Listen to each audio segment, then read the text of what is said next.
lagi sama gua Lucky ID. Seperti biasa sebelum mulai videonya, buat kalian yang sudah dukung channel ini selama ini, terima kasih banyak. Kalian juga yang belum subscribe silahkan di subscribe karena subscribe itu gratis tidak bayar. Dan buat kalian juga yang sudah donasi, terima kasih banyak, semoga dilancarkan rezekinya, amin. Seperti biasa sebelum mulai videonya, langkah baiknya untuk kalian like video ini, hitung uang parkir guys. Terima kasih dan selamat menonton. Kita bacain novel Metal Pack chapter 3835. Di sini diceritakan untuk Lotus pemanasan jiwa untuk bertindak seperti ini, itu berarti bahwa lelaki tua itu pasti telah merapalkan mantra padanya sekarang. Ada saja ranah lelaki tua itu terlalu tinggi dan tekniknya terlalu dalam, atau mungkin karena efek mangkuk buntar yang tidak dapat melihatnya. Jika bukan karena perlindungan Lotus pemanasan jiwa, yang tidak akan tahu apa yang akan terjadi. Benar saja tidak ada yang namanya makan siang gratis di dunia ini. Orang tua itu mengatakan bahwa jika dia tidak mau, di masa depan tidak ada yang akan memaksanya untuk bergabung dengan kekuatan di belakangnya.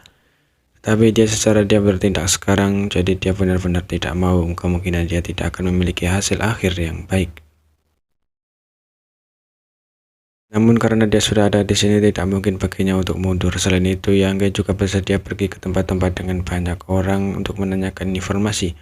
Sekarang dia baru saja memasuki alam semesta ini. Pemahamannya tentang tempat ini terbatas pada percakapannya dengan sang Rocky.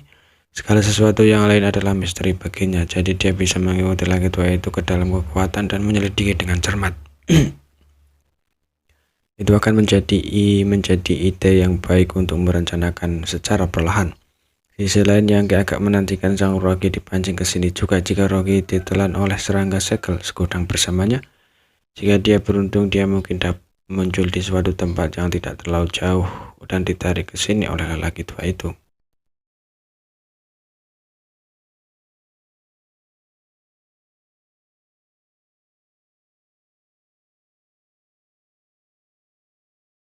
Namun semuanya berakhir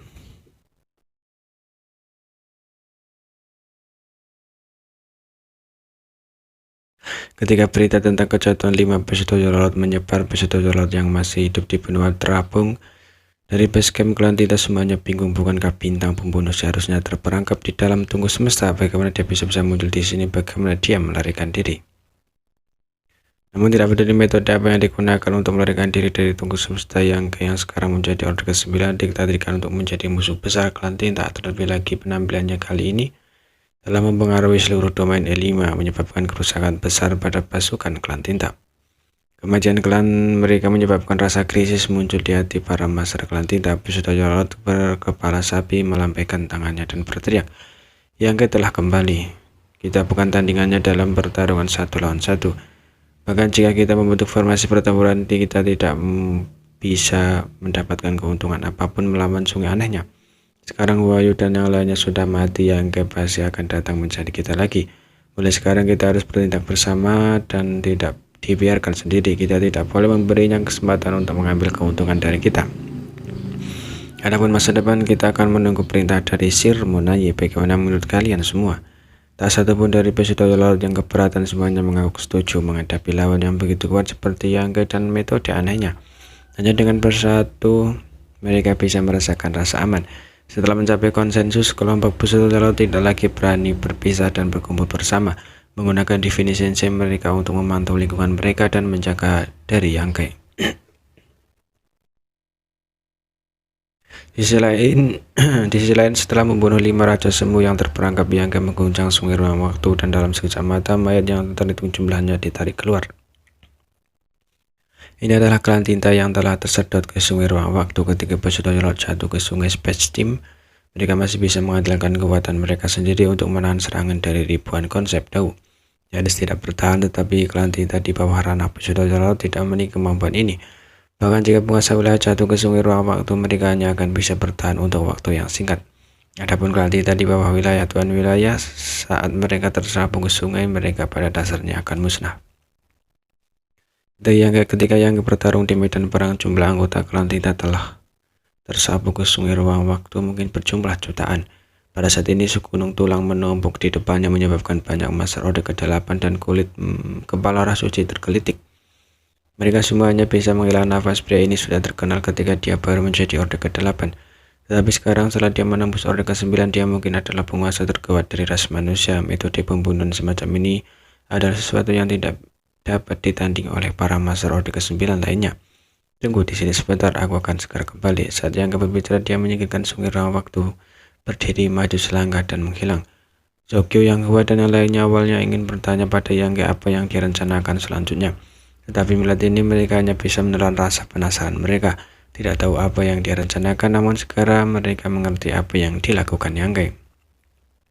Ke arah basecamp Klan Tinta, fluktuasi energi yang kacau tiba-tiba meletus. Semua orang menoleh dan melihat teknik rahasia yang kejam meledak. Tampaknya bercampur dengan tawa Yang dan raungan ketakutan dari peserta laut Klan Tinta. Semua orang tercengang, apakah dia membunuh jalan basecamp Klan Tinta? Orang galak macam apa dia? Untuk sementara waktu, semua orang tidak bisa menelan keringat untuk Yang. Meskipun Yang telah menunjukkan kekuatan yang tak tertandingi dalam pertempuran sebelumnya, membunuh peserta laut, menangkap 5 dari mereka, Klan Tinta masih memiliki lebih dari seluruh sentuhan peserta laut sekarang. Setelah mereka berkumpul di basecamp Klan Tinta, mereka pasti akan berjaga-jaga. Jika dia menyerang sendirian, apakah akan ada konsekuensinya? Peserta laut bukanlah kesemek lembut yang bisa dengan mudah diganggu. Alasan mengapa dia dapat mencapai hasil yang luar biasa sebelumnya sebagian besar karena Klan Tinta tidak mengambil tindakan pencegahan terhadap Yang. Selain itu, ini adalah pertama kalinya mereka melawan Yang yang telah menembus Orde ke-9, jadi mereka tidak memiliki banyak pengalaman berurusan dengan sungai aneh ini. Sekarang Klan Tinta telah mengambil tindakan pencegahan, dia mungkin tidak akan berhasil meskipun dia tidak memiliki banyak harapan untuk perjalanan Yang. Tindakannya masih cukup menggoda di antara banyak Master Orde ke-9 dari ras manusia. Mungkin hanya orang ini yang memiliki keberanian seperti itu. Pada saat yang sama, di Buna terapung dari basecamp Klan Tinta, sungai ruang waktu menari dengan liar. Bahkan setelah kehilangan 6 peserta laut, masih ada lebih dari selusin dari Klan Tinta. Semuanya berkumpul di satu tempat dilakukan pihak lain. Dapat lihat bahwa basecamp Klan Tinta dijaga ketat. Dari waktu ke waktu, aura seorang raja semu akan melintas, tampaknya mengancam. Tetapi semakin sering terjadi, semakin menunjukkan bahwa pihak Klan Tinta memasang front yang berani. Sepanjang jalan, tentara Jiwa telah mengambil kembali banyak domain besar, dan domain E5 adalah domain besar paling ulet yang pernah mereka temui. Alasan utama untuk ini adalah karena garis depan ras manusia telah membentang dan Klan Tinta telah memulai serangan balik mereka. Domain besar yang mereka ambil kembali sebelumnya pada dasarnya tidak terlibat dalam konflik skala besar dengan ras manusia, jadi bisa dikatakan bahwa mereka telah menyerahkan segalanya. Setelah 10 tahun bertempur, kerugian tentara Jiwa tidak sedikit, tetapi pertempuran hari ini telah melumpuhkan pasukan Klan Tinta. Ini adalah dorongan